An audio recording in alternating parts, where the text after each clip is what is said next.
anytime you were making an excuse for someone's behavior because we were wired that way, and our friends never turn to us and say, guess what? He's not that into you. She doesn't like you. But maybe we should. Or you can maybe say it your own way and say, you know what? Maybe this isn't what you're looking for. Like, I think how we reframe that is saying maybe that you want something different right now. Maybe you're not that into feeling like you're not someone's priority. Maybe we're not into feeling like we're someone's second choice. You're listening to Sex with Emily. I'm Dr. Emily, and I'm here to help you prioritize your pleasure and liberate the conversation around sex. Question for you. Are you cut out for a friends with benefits relationship? If you crave regular sex but don't have the capacity for a full-on relationship, well, an FWB arrangement could be just what the doctor ordered. But there's a lot you should know before diving in. For some, friends with benefits can be a super satisfying way to get your needs met without the commitment of a traditional partnership.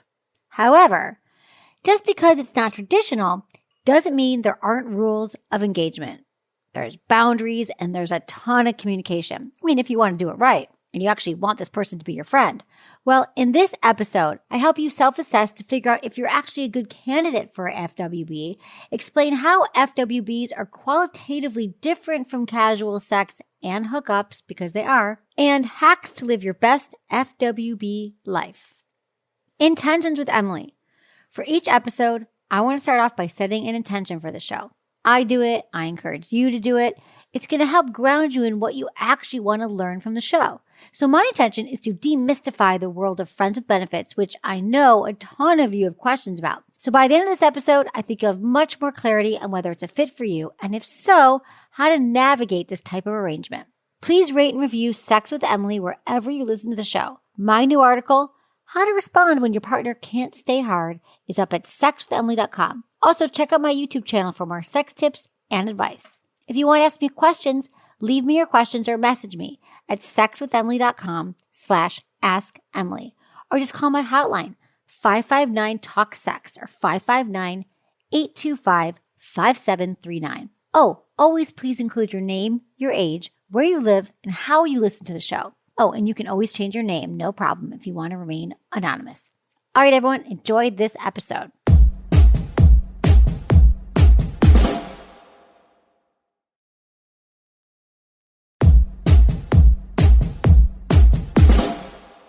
Real quick before I get into advice and answering your questions, I've been hearing from so many of you about friends with benefits. So we're devoting today's episode entirely to this topic.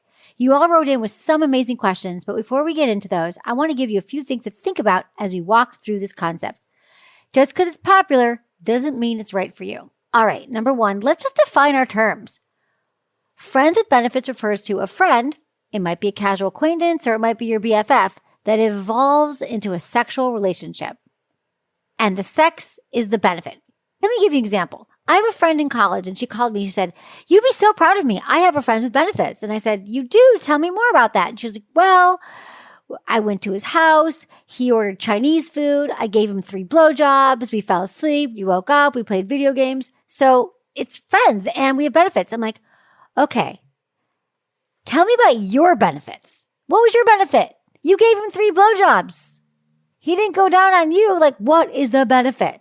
So remember, benefit is the key here. You want to make sure that you're not suffering or waiting for the person to actually fall in love with you, or it's painful in any way. This is a relationship that makes you feel good, okay? And now it's different from casual sex or even one-night stands or random hookups, because you actually have an interest in this person beyond sex. You care about them. You're emotionally invested in their well-being.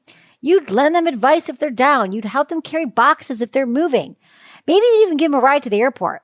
And perhaps you'd share some meals with their family. You might meet their mom, hang out with their siblings. They are your friend, okay? Very different than casual sex, where you actually might not know much about a person. For many, I have found friends with benefits is a stopover moment. It's a temporary arrangement. It lacks the permanence you'd find in other romantic relationships. You're building a life together. You're planning the future. You're talking about having kids and buying a house. You want to take those relationships to the next level. In other words, with friends with benefits, it's just a temporary arrangement. You still want to be friends, but it's temporary until you want something more, like a committed relationship with someone that you want to build a future with. Now, remember this. It's likely you might find that you want this with your friends with benefit. You just thought they were a good friend. Then you start having sex. And then you decide, I want to have a whole brood of children with this person. I want to build a house. Now, ideally, they'd want that too. But a lot of times they don't. And this is where we have to all be clear on the risks and the rewards. The risk is somebody catches deep feelings and somebody else doesn't. But friends with benefits is also an ongoing arrangement until someone or both of you want out. It requires more rules of engagement up front to be successful and fulfilling. It requires excellent communication and frequent check-ins with one another. There's more at stake with an FWB than something casual, because if you're truly friends with one another, you want to make sure you're able to stay friends. All right, next point is self-assess. Are you a good candidate for friends with benefits? Well, here's how to tell. Here's a few questions to think about. Are you looking for currently in an FWB that you hope will progress into something more? If so, the FWB might not be right for you unless the other person is on the same page. Remember, I'm going to say this a lot today. You can't get into a friends with benefits relationship hoping the person's going to change their mind. You are setting yourself up for a lot of heartache. Are you excited about the prospect of having a no judgment zone where you can really explore, try new things out, and see what you like? See what you like sexually. Doing it in public, trying toys together, role-playing with someone you consider a friend. Well, if the answer is yes, an FWB could be right for you. Next question. Are you willing to have the slightly uncomfortable but oh so important, what are we doing here? Talk with your potential or current FWB, like set ground rules. Are you willing to do this often? Well, if not, FWB is probably not right for you. It requires a lot of healthy communication. And finally, are you prepared to return eventually to being just friends? In other words, can you handle if this FWB meets someone else or just really at the end of the day wants to be friends? They say, you know what? Let's go back to friendship. I don't really want to have the sex anymore. Well, if you can handle all that, a friends with benefit relationship might be right for you. Bottom line, most friends with benefit arrangements don't last because they're not designed to. This isn't your life partner. This is someone you're having sex with while also being quality friends to one another. Please note, if you've treated this relationship with respect and honesty, you can be friends after. In fact, I had a friends with benefit relationship for a year. It was someone we went on a few dates, we became friends, and we decided that what we were both looking for just wasn't the same, but we really liked having sex with each other. And once a week for about a year, we would meet up, we'd have sex. If he had an event to go to, he'd take me. If I had something, I would take him. But we were both dating on the side. And then one day, I was dating someone and I met someone I really, really liked. So I told him, listen, can't have the sex anymore, but I really want to be friends. And he was like, okay. And then a week later, he came to me and said, I just want to tell you that hurt. I know it could happen, but I'm having a hard time with it. I'm having some jealousy and I really miss you. But I understand. I'm really happy for you. I just think I need a few weeks till we talk again. And I was like, okay. Thank you so much for sharing that with me. Our friendship is so important. And so we took some time. And I'd say a few months later, my new boyfriend with this ex-FWB and I all had dinner. We were at the same parties together and it all worked out. But what my FWB was able to do was he was able to feel the feelings and also respect our arrangement. And we are still friends till this day. So listen, if friendship is truly your North Star, your ultimate goal with this person is to be friends. Well, a healthy FWB can deepen that friendship. It really is a beautiful connection to have with another person, as long as expectations are clear, very clear from the beginning. FWBs require a ton of self-awareness. Like I said above, self-awareness means you've self-assessed. You know what you want at this point in your life, and they also require quality communication. So if they sound appealing to you, make your life easier by doing your self-work. Therapy if possible, sharpen your communication skills. Oh, check out my 3 T's guide on the website for the help with that one. And getting very clear in how you'd like your sexual journey to progress. You know what you want it to look like, and you want to try it out with this friend. Listen, pleasure doesn't have to be this binary thing. Either it's a hookup, and that means little, or a partner that means everything. I'm loving that as a society, we've adopted more spectrum thinking. Everything's not so black and white. Simply, if we decide to have an FWB, we're realizing that with enough maturity, communication skills, and self-awareness, we can add some sexual pleasure to some of our friendships. It's now an option on the table. Friends who may never become our significant other, but they play a significant role in our life. All right, everyone, on to your questions. This is from Emily, 26 in Santa Barbara. Dear Dr. Emily, Should I continue seeing a guy that told me he doesn't want anything serious, even though I know I want something more and real long term? All right, Emily, thanks for your question. Here's the bummer. People don't change unless they want to change.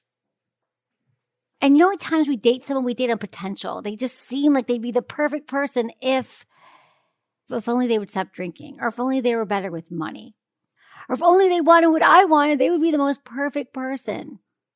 My recommendation is that you just have to stop seeing this guy. And there's nothing wrong with him. He's not a bad guy. He's not the enemy. He's not doing anything wrong. He simply wants a different kind of relationship. And I'm so glad that he told you this and he was honest. It's worse when you're with someone who says they want the same thing you do, but they don't. The more days you spend in this relationship, the less time you're going to be able to invest in your future self. And your future Emily wants to be with a guy who wants to be with her. You want a long-term serious relationship. And I also say it's harder for someone new to come in when you're physically and energetically with someone else. There's no space because the more you see him, whether it's just on Wednesday nights or on Saturday night, you could be out doing other things at that time and meet someone else, or you could just be working on yourself. So the more time you take for yourself right now and kind of get yourself out of this relationship, you'll be more likely to find someone who's aligned with your relationship values, your emotional values, and your personal values. All right, Emily, thanks for the question. This is from Mary, 27 in Philadelphia. Hey, Dr. Emily, my name is Mary. I'm 27-year-old female in Philadelphia. I love your podcast. I listen often on Spotify. I'm a relatively new listener, but this podcast has helped me think differently about sex and my sexuality. Thanks for everything.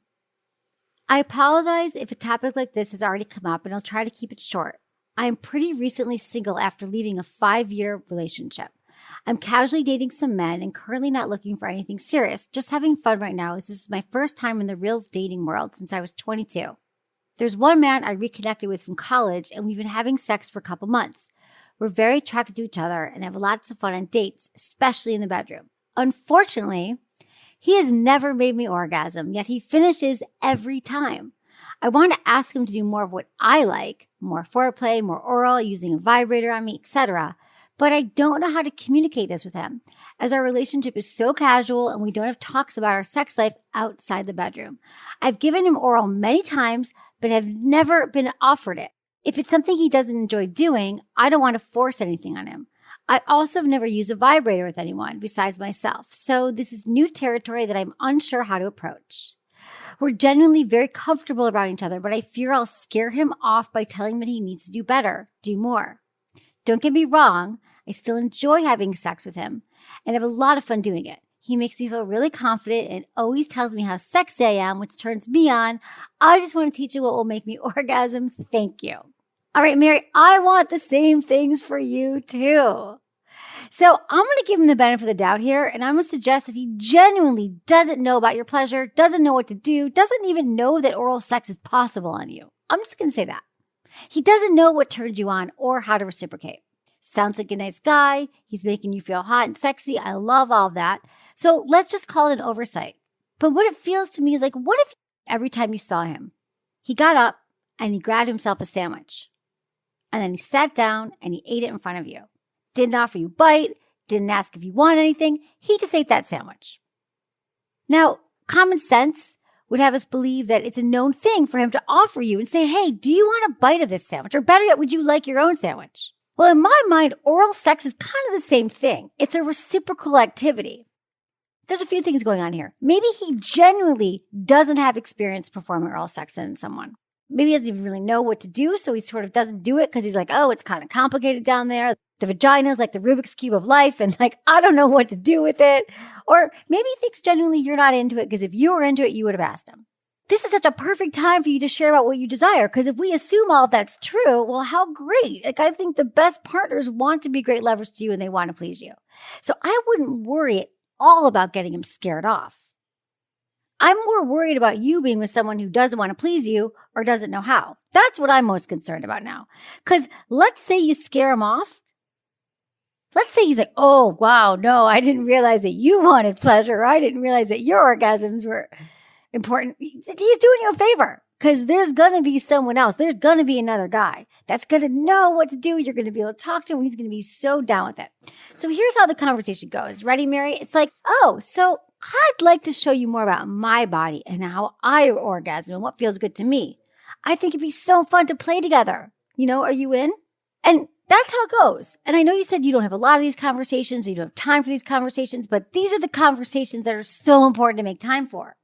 I don't know what else you guys are doing. Sounds like you're having sex and you're playing around, but these conversations have to happen outside the bedroom. If you're not sure where, check out on my guide. I have the 3 T's for communication, timing, tone, and turf. They're going to help you have these conversations.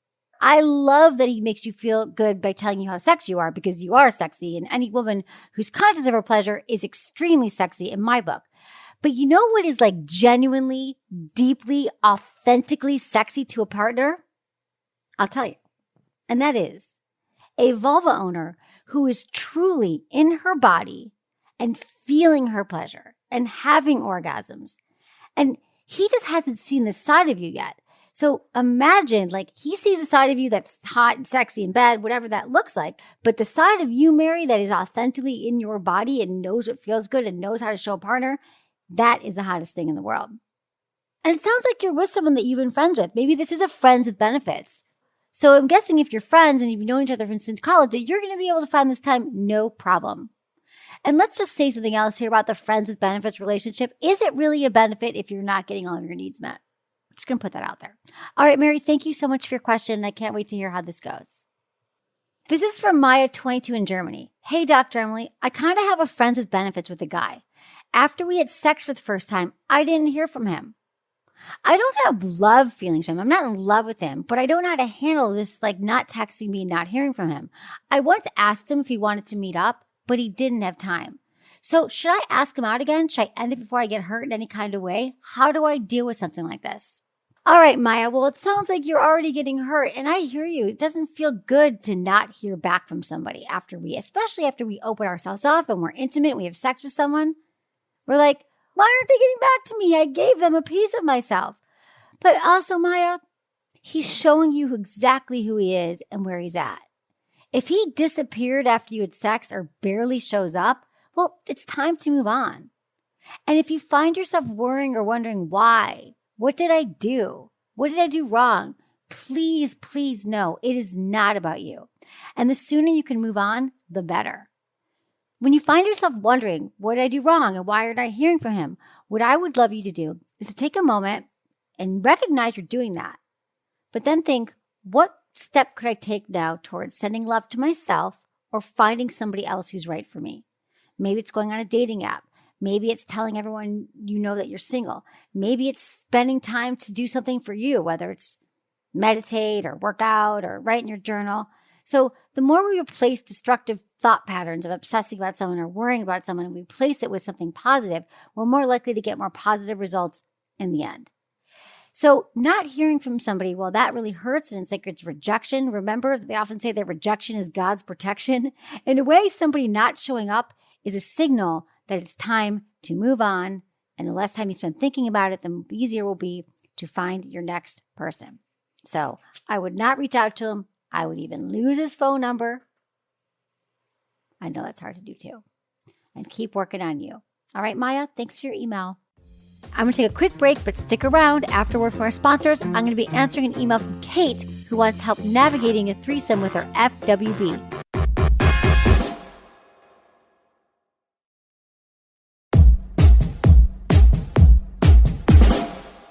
This is from Kate, 46 in New York City. Hey, Dr. Emily. My male FWB, our friends with benefits, and I are discussing having a threesome with one of his male friends. They've discussed it, but the three of us have not yet met up. I'm very much into the idea and was hoping for some advice. I'm planning to discuss preferences beforehand. No choking or jackhammering. Yes, queen. No jackhammering ever, everyone, whether it's your threesome or your just day-to-day life, all right? But wondered if I'm missing something. It will be the first for the three of us. I'm hoping that if it goes well, it could become an ongoing thing. All right, Kate, first off, this sounds like a good time. And this sounds like a lot of benefits with this friend here. Definitely my advice to you would be to meet up first and see if you were even into this guy. Because there's something very real about that moment where you know, like, is there going to be chemistry? Is there not chemistry? So make sure you're into them, because nothing happens in a threesome without your approval, your consent, and your authentic desire on the table. So get drinks, meet up for coffee, and then ask them, generally, point blank, say, so tell me what interests you about this scenario.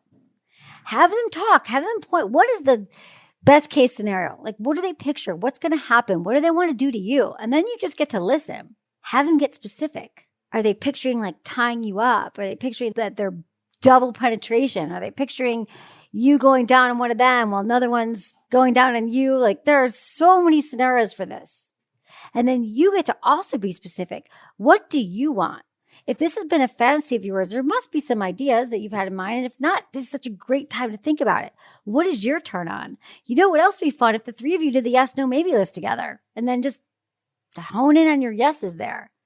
And if you're not sure, you can watch some porn, you can listen to some audio erotica, go back to your fantasy bank and think about what you actually want. And then you guys get to co-create this amazing experience together. And I can't wait to hear all about it. And I would also say that in the moment, so let's say this is all going down and you guys have cleared this all ahead of time and you know what's going to happen and you know what you want. Remember, the most important thing during a threesome is to also remember that you still get to set boundaries. You still get to decide what feels good to you. So if anything is happening in the moment when you get there that doesn't feel good, you get to pause and you get to take a few deep breaths together and just say, okay, let's kind of slow this down. I think that's so key for everybody who's in a sexual relationship with somebody other than yourself. There's this really interesting thing that happens during sex sometimes, and especially during a threesome. We think this is going really well and I'm really into it. And then all of a sudden you're like, oh, wait, no, like this is not good. Like I didn't feel like giving you a blowjob, or I actually needed to get a glass of water. It just starts moving too fast. So a lot of times what we do is we panic. And this is why a lot of people who've been assaulted, they don't scream, they don't run away because they're sort of in fight or flight. And believe it or not, this same thing happens during sex. I mean, have you ever been in a sexual scenario where you don't want something to keep happening, but you go along with it anyway because you think it's easier to keep going than to say no? So that's what I'm pointing out here. And this could definitely happen in a threesome because you're like, well, everyone else seems like they're having a good time. But what I want to teach you is the art of the pause and the art of slowing down. And it's sometimes we either decide just to keep going or we just stop. There's a middle ground with sex that you don't have to do either. You can just kind of pull back a little and breathe and say, can we just stop for a second? Let's just all kind of like slow down. Maybe you hold their hands, maybe you all cuddle, and you say, I need a few deep breaths. An amazing thing happens when you reset with your breath. You're going to know exactly what you need to say next. You're going to know what you want next. And you're going to have time for your nervous system to kind of catch up to where you're at. And I think that nobody really knows. Like, I think that we're all just kind of trying things sexually, especially during a threesome. It's like a dance, right? And you've never all been together, so you don't really know. You generally don't know what everyone wants. And this is something you can even talk about in your pre-meeting. Like, let's check in with each other. Like, let's have safe words. Let's have moments where we look into each other's eyes. Like, let's agree that we're all going to speak up for what we want and what we need. Because then you're going to feel so much better going into it. And I also got to say one more thing, definitely you want to use protection. You want to change condoms in between if you guys haven't all been tested. And you want to limit the amount of alcohol and drugs if you want to remember the experience and have it be authentic. All right. Have a good time, Kate. Thanks for your email. This is from Chloe. Hey, Dr. Emily. My name is Chloe, and I'm needing advice about this guy. To give you backstory, he and I have been friends since we were teenagers. He's had a couple relationships before, and he said they'd stab him in the back every time. So he's having a hard time opening up and getting into another relationship. We have a friends with benefits relationship, and I've fallen for him multiple times, but he keeps saying he's not ready for a relationship. His reasons are that he's traveling a lot and he thinks we're not compatible with each other. But he also says that we're soulmates, but in a different life.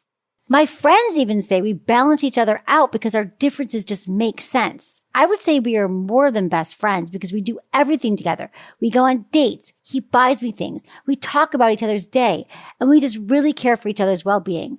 But he holds back a lot too. I think he does have feelings for me, but is too afraid to expose them because of his past relationships. Or maybe he still holds a grudge because of his past relationship. It's complicated. It's hard to let go because I care for him so much. And it's been 6+ years this has been going on, but he doesn't choose me. Do you think this might be the right person, wrong time situation? Should I move on and meet other people? Side note, just want to say your podcast has helped me a lot, and all the advice you've shared with others is great. Thanks again. All right, Chloe, I totally understand where you are and why you're so attached to this guy. I mean, it's been 6 years and it has all the makings of a relationship. It's fun. You talk, you play, you have sex. He says some nice things to you. You have dates, but yet it's not a relationship. It's like you want to bake a cake and you went to the store and you got all the ingredients. Like you're like, I know I want to make cake. You got the flour, the eggs, the sugar, the vanilla, and you got them all home and you even put them in a bowl. But it's still not a cake yet, right? You have to put it in the oven. You got to put in the work of making the cake and stirring the ingredients together. You have all the ingredients of a relationship, but you don't have a mutual commitment. You don't have both of you saying, we want to make a cake together. We want to make a relationship together. He just wants all those ingredients around because they feel good, but you want all of them, and to you, they mean a relationship. So that's what you want.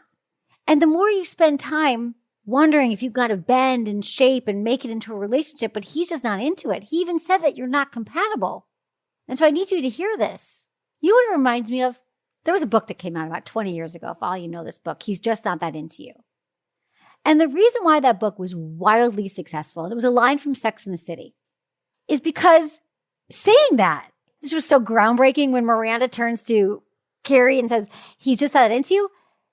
She's like, he's just not that into you. Move on. Was like, oh, because we don't say that. You know, we say, oh, well, maybe he's working too much. Maybe he just doesn't realize how awesome you are.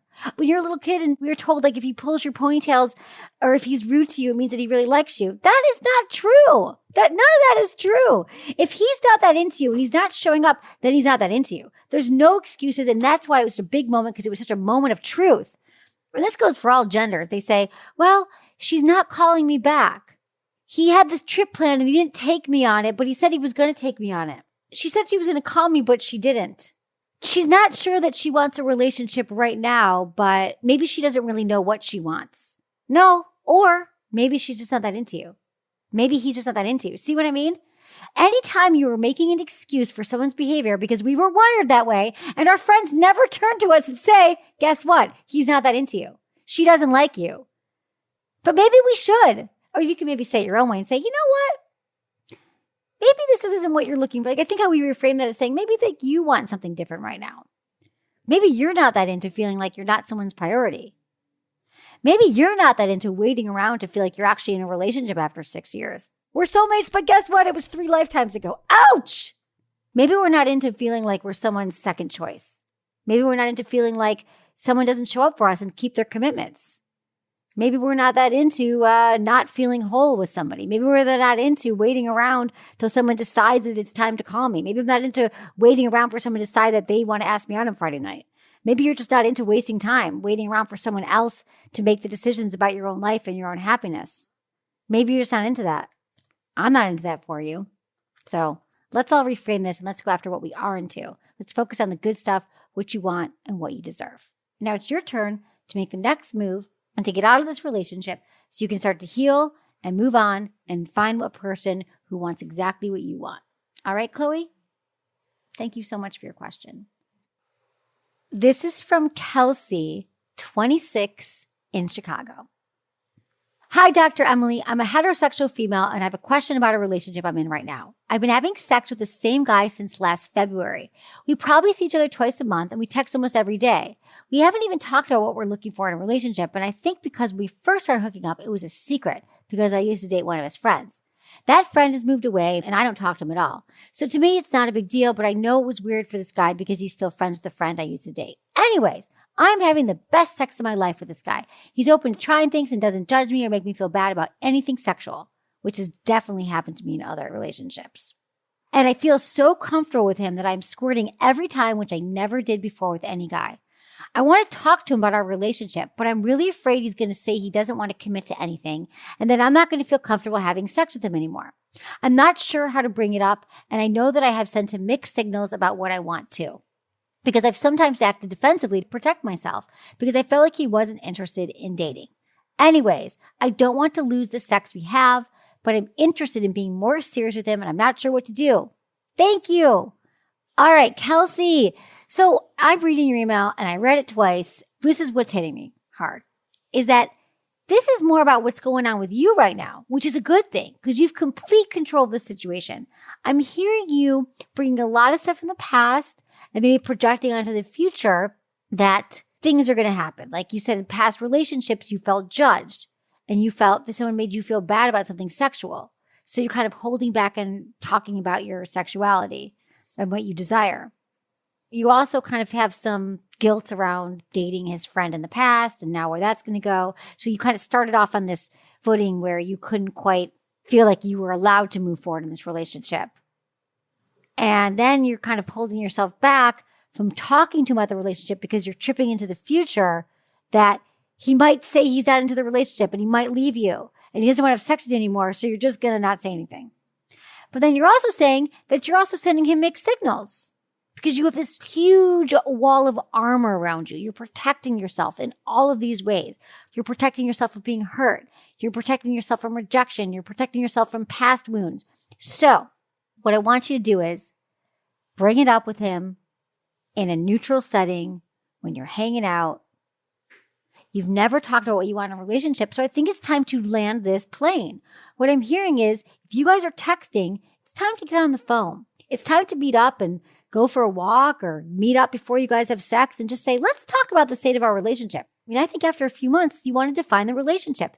Remember, if relationships don't start changing and evolving and moving forward, they just die. They do, every relationship. If you're not moving forward at work, if you're not moving forward with friendships, like you got to keep getting deeper and getting to know someone. So you have every right to define this relationship right now and saying to him in a neutral setting, I'm really enjoying the time we're spending together. And I feel like I keep getting closer and closer to you. I know we haven't talked about labeling this and I'm not so into titles. I'm not so into having a label, but I want to know where this is going. And I'm thinking that I would love to take a chance on this if you are. And if not, that's okay too. Maybe we can both move on and find something that we want.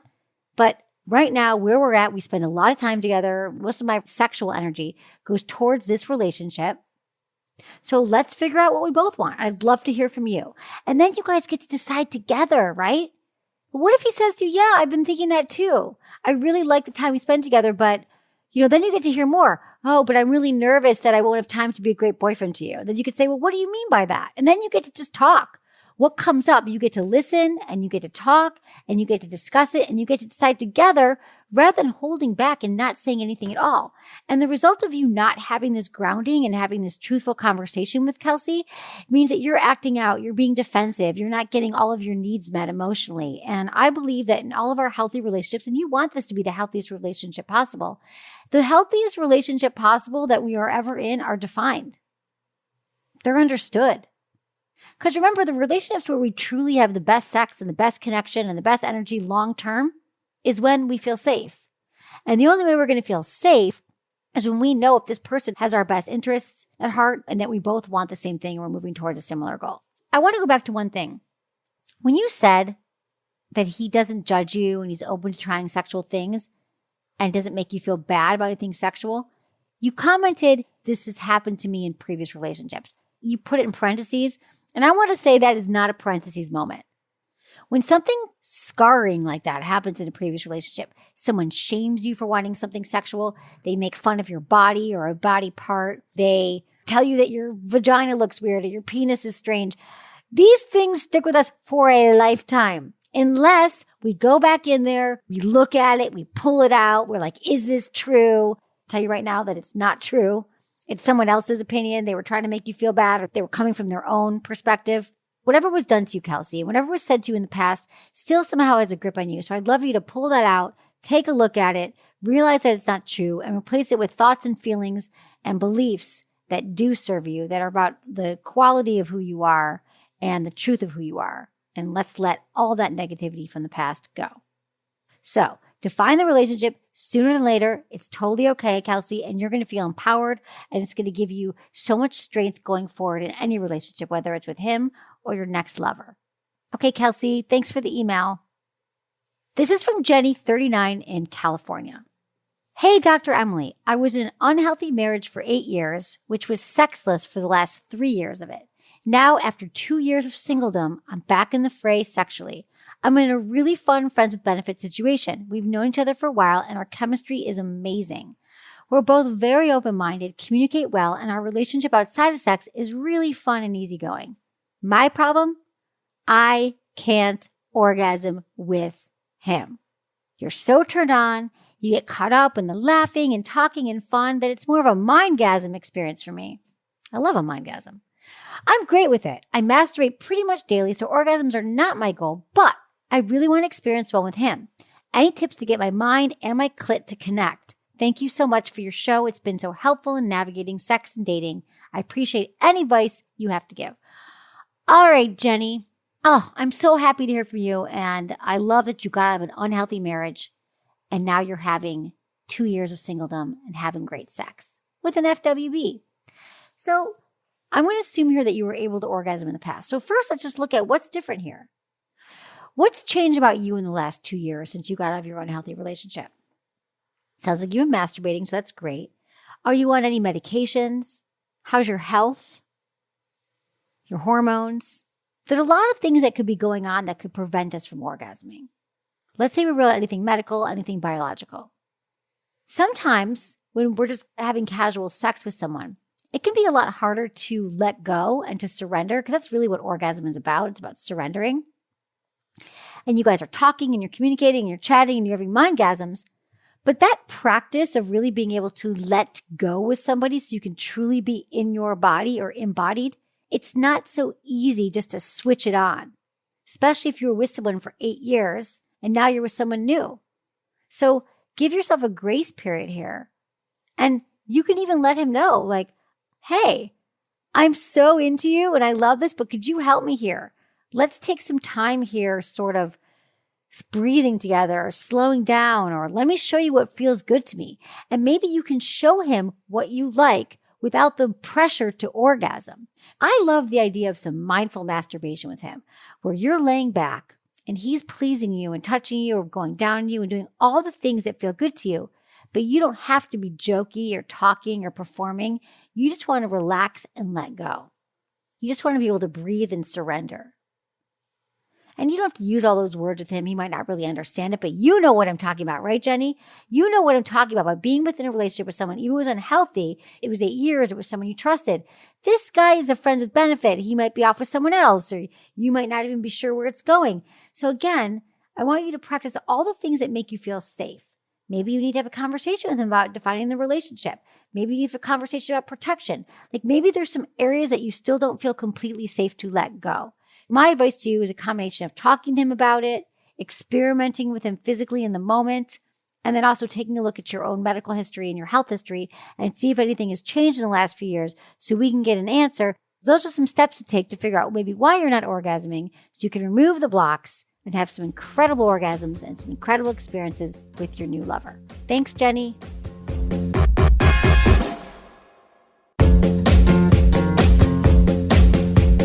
That's it for today's episode. See you on Tuesday. Thanks for listening to Sex with Emily. Be sure to like, subscribe, and give us a review wherever you listen to the podcast, and share this with a friend or partner.